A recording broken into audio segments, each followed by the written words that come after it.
Alright, Junior Duns, here's how I would like for you to submit your research paper proposal, as well as other documents that you'll be turning in for this research paper as we go through the end of this year. So, as you can see, this is my research paper proposal. You can find the appropriate heading with dates and labels and title of assignment. You can see my thesis statement clearly described right there, and then my brief discussion about what I plan to do with my paper.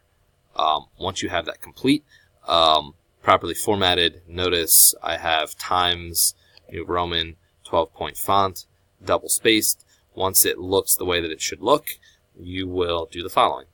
Click on File, you will select Print, and you will select the Send to OneNote 2016 option.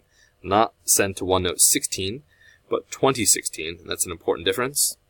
Once you select that, you'll hit Print.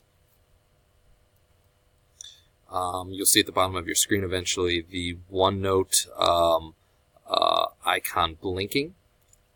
You'll click on that, and you will select. You may have to play around a little bit, so I'll show you what to do. So I'm going to drop this into Sean Alcid's folder. So what you will see in your own personal notebook is the research paper folder, and once you get in there, you'll see the research paper proposal page. You will select the research proposal page of your own individual